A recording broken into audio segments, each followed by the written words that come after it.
Assalamualaikum warahmatullahi wabarakatuh. Yuk kita lanjut aja ke bagian berikutnya. Tapi sebelum kita lanjut, kita berdoa dulu ya.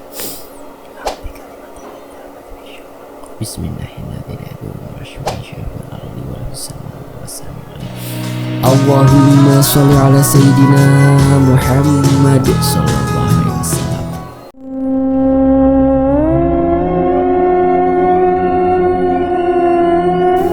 Woi, seru dari suara tak berwujud dari arah pos 2 yang membuat langkah kami terhenti.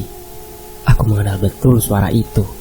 Semuanya kompak membalikan badan ke arah pos 2 dan dapat dipastikan suara itu memanggil rombongan ini.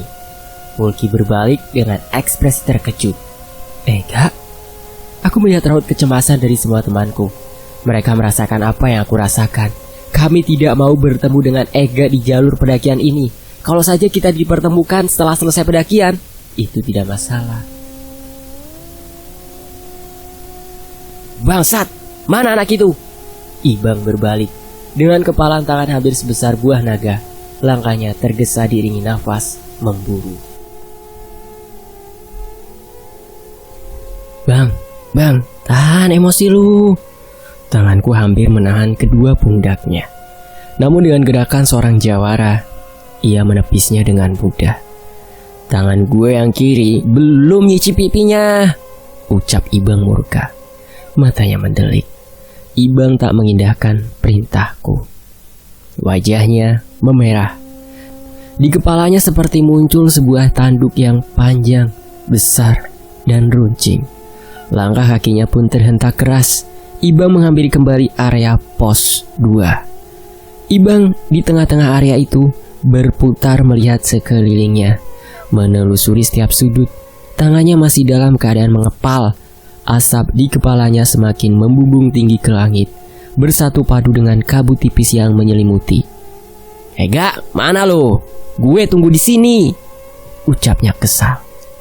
Tak ada jawaban yang menyahuti panggilan Ibang. Ega!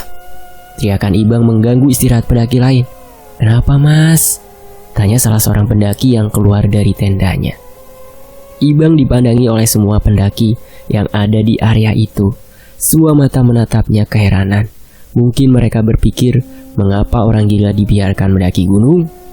Ibang semakin memicingkan matanya, melihat ke semua pendaki yang bermunculan dari tenda. Ada yang namanya Ega? Tanya Ibang dengan teriakan. Semua pendaki menggelengkan kepala. Tapi Ibang sepertinya tidak mau tertipu begitu saja. Dengan lantang ia berkata, jangan ada yang bohongin gue. Tadi gue dengar suaranya. Kalian sembunyi di mana dia? Kali ini Ibang tak main-main. Sepertinya ia memang mau menghabisi Ega. Jika saja ia menemukannya. Tanpa ancang-ancang, Ibang melangkah cepat ke setiap tenda untuk memeriksa isinya. Tak ingin sesuatu yang buruk terjadi, aku berlari menuju Ibang yang sedang mengobrak-ngabrik tenda pendaki lain. Sepertinya pendaki lain tak ada yang berani kepada Ibang, karena memang mereka mungkin terlebih dahulu takut dengan melihat perawakan Ibang. Bang, udah ah, lu jangan malu-maluin gini. Aku memberanikan diri menarik bajunya. Sebenarnya aku segan kalau melihat Ibang sudah penuh amarah seperti itu. Melihat kepalan Ibang yang berukuran tak wajar itu membuatku nyaliku sedikit menciut. Bisa saja dia menghajarku. Akan tetapi yang kupikirkan saat itu adalah harus menghentikan reaksi sahabatku itu sebelum yang lain kena imbasnya. Dia mendorong keras bahuku lalu berkata, Dip, lu belain si Ega? Tanya Ibang sembari mengerutkan dahinya. Bukan belain bang, lihat sekitar lu baik-baik. Lu gak malu apa? Tahan emosi lu. Kalau emang si Ega gak ada dan tadi itu cuma kebetulan halusinasi kita aja gimana? Ku tahan segenap rasa seganku kepadanya. Apapun yang terjadi aku siap menjadi pelampiasannya yang pertama. Ibang menghela nafas panjang. Beberapa kali ia tarik dan hembuskan. Matanya sedikit terpejam. Kepalanya melemah. Ia tertunduk sebentar dan mendongakkan kepalanya ke langit. Ya udah, kita lanjut aja. Maafin gue ya bro, tandasnya. Syukurlah emosi Ibang dapat diredakan. Meskipun sedikit banyak, aku menanggung malu pada pendaki lain atas tindakannya. Aku tak bisa membayangkan jika Ibang menghabisi Ega. Mungkin pendakianku ini akan dimuat di surat kabar dengan berita berjudul seorang pendaki dibunuh temannya sendiri. Yoyo dan yang lainnya menungguku di jalur pendakian. Mereka memang sudah menyerahkan situasi seperti ini kepadaku. Buatku ini sebuah dilema besar. Aku harus berusaha mengendalikan egoku sendiri demi sahabat-sahabatku. Matahari sudah sedikit jauh ke ufuk barat. Aku meminta semua untuk melanjutkan perjalanan dan berusaha meredakan keresahan teman-temanku dengan berkata bahwa mungkin saja tadi itu kita kompak salah dengar. Mungkin itu suara orang yang kebetulan memiliki suara yang mirip dengan Ega, atau mungkin itu suara angin yang bergesekan dengan bebatuan. Dan jalanan terjal kembali kami jejaki. Aku dan Ibang berjalan beriringan. Dip, si Yoyo kenapa sih? Ibang mengerutkan dahinya melihat ke arah Yoyo. Akhir-akhir ini dia jadi lebih aneh. Lanjutnya seraya menoleh ke arahku. Gue juga gak ngerti. Lu inget gak pas di pos 1 gue ngajak si Yoyo ngerokok bareng si Kucai? Ibang mengangguk, masih dengan dahinya yang mengkerut. Waktu ngerokok itu, gue sengaja tanya tentang Bu Ira ke si Yoyo. Dia malah gak ngejawab. Terus langsung nyuruh ngopi sambil pergi gitu aja. Aku melanjutkan keluh kesahku kepada Ibang. Udahlah, diamin aja. Nanti juga gak pakai ditanya, dia ngobrol sendiri. Tutupku. Semua misteri dari sikap Yoyo biasanya akan terjawab dengan sendirinya. Dia akan menghampiriku untuk membuka satu persatu misteri yang ada. Atau dia sengaja akan mengumpulkan sahabat-sahabatnya untuk menguak hal itu. Namun, mungkin ini belum saatnya. Yoyo lebih memilih diam karena mungkin dia merasa di jalur pendakian ini bukanlah tempat yang tepat untuk mengungkap apa yang ada di kepalanya. Tinggal bagaimana kita sebagai sahabatnya bisa bersabar menunggu jawaban itu. Aku dan Ibang terus berjalan, melanjutkan perjalanan tanpa ada curhatan saling sahut satu sama lain. Aku lebih fokus pada langkahku. Begitupun dengan Ibang.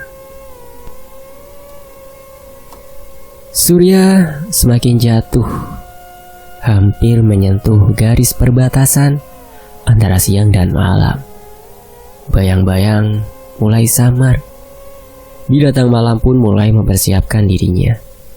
Dibanding dengan rombongan ini, sepertinya mereka sama sekali tidak mempunyai keresahan. Kulihat samar, Mulki dan Desti berjalan terhuyung-huyung. Beberapa kali kudapati Mulki memegang pundak dan tengkuknya sendiri.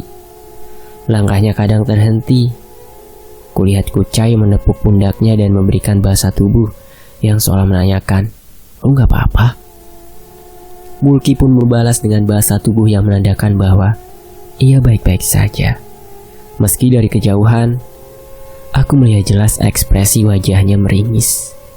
Sebetulnya aku berniat untuk menghentikan sementara perjalanan ini dengan berteriak kepada Yoyo. Namun, di mulutku ini seperti ada tangan dingin yang menyumpal. Dan langkahku seperti ada yang menuntunnya untuk berirama, tetap tidak melangkah cepat menghampiri Mulki. Sejurus kemudian, mataku dibuat terperanjat dengan apa yang aku lihat tepat di atas carrier milik Mulki dan Desti. Jelas sekali kulihat dua asap berputar-putar mengiringi setiap langkah mereka. Putaran asap itu semakin lama, semakin melemah. Mataku terus saja memperhatikan kedua asap itu, hingga tak sempat bagiku memberitahu Ibang atas fenomena aneh itu. Kedua kepulan asap itu perlahan turun, melekat tepat di atas permukaan carrier mereka. Tak hanya sampai di situ, kedua asap itu belum berhenti berulah. Bentuk dan rupanya perlahan membesar hingga seukuran carrier yang mereka gendong itu. Bentuknya terus berubah, bermetamorfosa menjadi bentuk yang sangat mengerikan bagiku. Keduanya menjadi sosok tua renta yang dengan nyamannya hinggap di belakang carrier Mulki dan Desti. Keduanya berambut panjang penuh uban. Sosok-sosok itu membelakangiku. Namun dari perawakannya dapat kupastikan Mulki menggendong seorang nenek-nenek, sedangkan Desti menggendong seorang kakek-kakek. Jujur, aku tak mengerti mengapa aku jadi bisa melihat perwujudan mereka. Ini adalah hal yang di luar kebiasaanku sebelumnya. Bahkan di rumahku yang terkenal angker itu pun, aku tidak pernah menjumpai satupun sosok mengerikan seperti apa yang sedang aku lihat di depan mataku ini. Oh Tuhan, kenapa ini? Aku hanya bisa menelan ludah beberapa kali. Langkahku ini tetap saja tidak bisa kupercepat. Padahal aku ingin sekali memberitahu Mulki bahwa sedang ada yang tidak beres dengannya. Aku mencoba untuk meneriakinya saja. Tetap semakin keras usahaku ingin berteriak, semakin kuat pula tangan dingin itu menyumpal mulutku. Aku sebenarnya tidak ingin kalah dengan apapun yang sedang menyumpalku itu. Demi apapun, aku tidak mau sahabatku kenapa-kenapa. Belum aku sempat berteriak, kedua sosok itu malah menoleh ke arahku dengan memasang wajah penuh amarah dan mengancam. Seolah menyampaikan pesan gaib yang berbunyi, "Kalau kamu berani, kamu tidak akan selamat." Pucat pasi kulit wajahnya nampak jelas. Matanya yang hitam semua membuatku terperangah. Ada yang sedikit tidak asing dari wajah salah satu sosok itu, yaitu sosok nenek yang sedang bercokol nyaman di carrier Mulki. Aku seperti mengenalinya. Bo Ira, gumamku dengan mengerutkan dahi. Kedua sosok itu kembali ke posisi awal. Langkah kedua sejoli itu terus terhuyung-huyung. Kucai kembali menghampiri Mulki dan menanyakan kondisinya. Kucai menghentikan langkah Mulki dan Desti. "Yo, Dil, break dulu. Si Mulki sama Desti kecapean kayaknya." Kucai meneriaki Yoyo dan Gundil yang sudah sedikit menjauh. Teriakan menggema itu memanggil bayangan Yoyo dan Gundil yang mulai tertutupi kabut. Kucai lalu menundukkan Mulki dan Desti tepat di atas area yang sedikit luas. Masih ada celah bagi pendaki lain untuk lewat. Syukurlah, Kucai mewakili kepanikanku yang tertahan. Bayangan Yoyo dan Gundil semakin jelas mendekat. Yoyo tergopoh-gopoh diikuti oleh Gundil. Begitupun Ibang. Dia tergesa menghampiri Mulki. Sedangkan aku, entah apa yang menahanku ini. Susah sekali disingkirkan. Aku berjalan pelan menghampiri teman-temanku yang sedang mengerumuni Mulki dan Desti. Aku tidak berani melihat dua sosok mengerikan itu.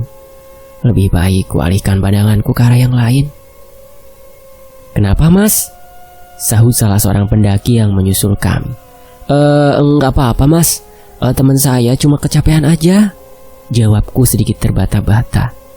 Pendaki itu sepertinya solo hiking. Dengan senyuman ramahnya, dia berpamitan hendak mendahului kami. "Oh ya, Mas, silakan," kulontarkan senyumku kepadanya. "Yo, lu jangan bercanda di saat kayak gini ah," terdengar Mulki memprotes Yoyo. Kualihkan pandanganku kepada Yoyo. Tak disangka tadinya aku melihat Yoyo menundukkan badan sembari merapatkan kedua telapak tangannya yang ia taruh di depan kepalanya itu. Mulki terus memprotes tindakan Yoyo. Kulihat Ibang, Kucai dan Gundil saling pandang satu sama lain. Aku tahu betul Yoyo sama sekali tidak bercanda. Ia memberi salam kepada kedua sosok yang berada di gendongan Mulki dan Desti. "Yo, kenapa lu jadi mistis gini sih? Selama aku bersahabat dengan Yoyo, aku tidak pernah melihat dia berperilaku seperti ini. Atau bahkan, ini sebenarnya sisi lain dari seorang Yoyo." Entahlah. Menjadi bisa melihat eksistensi mereka saja, aku udah ogah. Apalagi harus berperilaku seperti Yoyo. Yoyo menyudahi sikap salamnya, lalu ia berkata, "Buat lingkaran, taruh si Mulki dan Desti di tengah-tengah kita. Pintanya dengan memasang wajah serius dan kepulan asap yang keluar tak beraturan dari hembusan nafasnya. Tak pikir panjang lagi, aku dan yang lainnya menuruti perintah Yoyo. Karena memang kami sudah sepakat dengan hal ini. Mengingat Desti sedang haid, tapi mengapa harus dengan Mulki? Aku tak tahu itu. Mungkin Yoyo ingin Mulki yang lebih bertanggung jawab berada di samping Desti. Aku, Yoyo, Ibang, Kucai, dan Gundil membentuk lingkaran melindungi Mulki dan Desti. Sesekali aku penasaran dengan kedua sosok orang tua itu. Aku memberanikan diri untuk sedikit menoleh ke belakang. Mereka tetap nyaman berada di sana, seperti tidak mau pergi karena sudah betah. Yo, kok gue pusing banget ya ini. Pundak gue juga berat, tanya Mulki yang diamini Desti. Yoyo hanya memberi mereka minyak angin yang ia rogoh dari sakunya, lalu berkata, pakai ini aja dulu, bentar lagi juga hilang. Kita tunggu sampai maghrib selesai, lanjutnya. Memang waktu maghrib sudah tiba. Terdengar dari suara azan yang volumenya sangat kecil. Masya Allah, tapi masih terdengar. Sudah tak terhitung berapa pendaki yang melewati kami lalu bertanya, kenapa mas? Karena mungkin aneh melihat formasi kami yang dibuat seperti anak kecil yang sedang bermain. Aku selalu gugup menjawabnya, namun Ibang selalu menyela dengan menjawab, buat teman saya ini kedinginan mas. Iya, kedinginan. Sampul yang bagus untuk menyembunyikan kedua sosok orang tua itu. Gelap mulai mendominasi. Aku meminta semuanya untuk memakai headlamp. Satu persatu headlamp itu dinyalakan supaya menjadi isyarat bagi pendaki lain akan keberadaan kami, dan nantinya mempermudah langkah kami menapaki jalur pendakian. Waktu terasa sangat lama, seperti sudah seharian aku duduk di tempat itu. Aku melihat arloji di tangan kiriku, ternyata masih 15 menit lagi. Lelah mulai kurasakan. Kuputuskan untuk mematikan headlampku untuk sementara waktu. Kupeluk lututku dan kubenamkan kepalaku. Karena terlalu banyak diam, rasa kantuk mulai menyerang. Dalam keadaan sadar dan tidak sadar, aku mendengar suara gamelan dari kejauhan. Kufokuskan telingaku dan dapat kupastikan itu memang suara gamelan khas Jawa. Aku terperanjat. Lu denger gak? Bisikku pelan. Yoyo hanya mengedipkan matanya dan mengangguk cepat. Tak habis pikir dari mana suara itu berasal. Mana mungkin pagelaran yang dilaksanakan warga terdengar jauh hingga atas ini. Seketika aku teringat dengan titipan koin aneh dan ranting jati yang kubawa. Yo, emang di pasar Bubra ada yang jualan? Tanyaku lagi. Iya, jawabnya singkat. Syukurlah kalau begitu, aku jadi mudah memberikan titipan ini kepada orang yang dituju. Aku kembali membenamkan kepalaku. Terus kupandangi arlojiku ini, berharap diam ini cepat berlalu. Gundil dan Ibang membuat posisi yang sama sepertiku, membenamkan kepala mereka. Suasana perlindungan Mulki dan Desti itu dihiasi dengan suara ngorok yang begitu keras dari Ibang. Ia tertidur pulas. Monggo mbah. Yoyo berbalik dan kembali membentuk sikap salam seperti semula. Ibang, yo kenapa sih? Jangan bercanda erang Desti. Yoyo hanya membalas dengan senyuman. Dia seakan ingin mengiyakan bahwa ia sedang bercanda. Tapi aku yang sebenarnya tahu apa yang terjadi, namun berusaha keras untuk menyembunyikannya. Aku sedikit menoleh ke arah belakang Mulki dan Desti. Kulihat memang kedua sosok itu sudah berubah kembali menjadi asap yang berputar-putar lalu hilang begitu saja. Udah enakan belum Ki? Tanyaku berusaha mencairkan keadaan. Iya, udah nih, jawab Mulki sembari menggerakkan bahu dan kepalanya. Begitupun dengan Desti. Ia terlihat sumringah ketika dirinya tidak lagi merasakan berat. Dari sini pasar Bubra udah dekat. Ayo kita lanjut, ucap Yoyo dengan nada datar. Aku menyalakan kembali headlampku, lalu beranjak dari kesalnya rasa menunggu. Ku tarik tangan Yoyo hingga ia terbangun, dan ku tepuk bahunya seraya ku lontarkan senyuman seorang sahabat. Yoyo membalasnya dengan senyuman. Tangannya membalas mencengkrang bahu dan berkata, "Kali ini, lu yang jadi leader." "Tapi, gue baru pertama ke Merapi." "Jalannya udah enak kok, gak usah khawatir," ujarnya menenangkan. Dengan sedikit terpaksa, aku menyetujuinya. Beban berat bagiku yang pertama kali ke Merapi, mengemban tugas sebagai seorang leader. Tapi apa mau dikata, Yoyo sudah mempercayakannya kepadaku, sehingga tidak boleh aku sia-siakan. Pendakian dilanjutkan. Dinginnya hawa Merapi semakin menusuk hidung, menembus tebalnya jaket. Nafas pun menjadi sedikit tidak beraturan. Beberapa ratus meter berjalan, di sebuah tanjakan, kuputuskan untuk sejenak menghentikan langkah. Membalikan badan hanya untuk menyapa dan menyemangati teman-temanku. "Sema, loh bang, Yoyo mana?" Aku berteriak lantang kepada Ibang. Janjinya, Yoyo akan bertindak sebagai sweeper. "Gak tahu Dip, kayaknya ketinggalan jauh," jawabnya dengan teriakan. Aku memutuskan untuk menunggu Yoyo. 5 menit berselang, aku melihat kepala Yoyo yang menyembul keluar, diikuti dengan badannya secara utuh. Melangkah pasti menaiki tanjakan. "Ini ada Dip!" teriak Ibang. Kupimpin kembali rombonganku ini, menyusuri jalan pendakian dengan langkah pasti. Sebentar lagi, kita sampai di area peristirahatan untuk mendirikan tenda.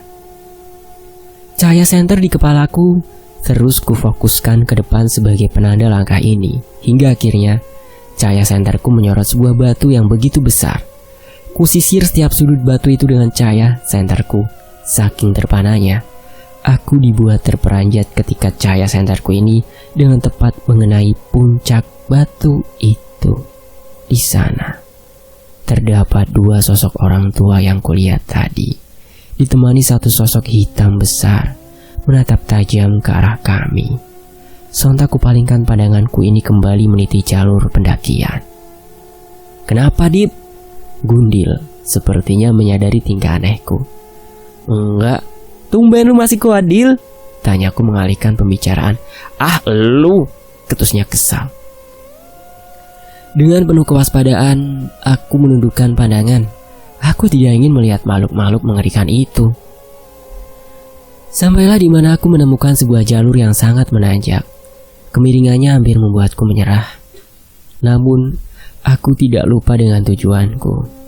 Dengan yakin ku naiki jalur itu sebelum akhirnya aku melihat area yang sangat luas, beralaskan pasir sama seperti jalur pendakian tadi.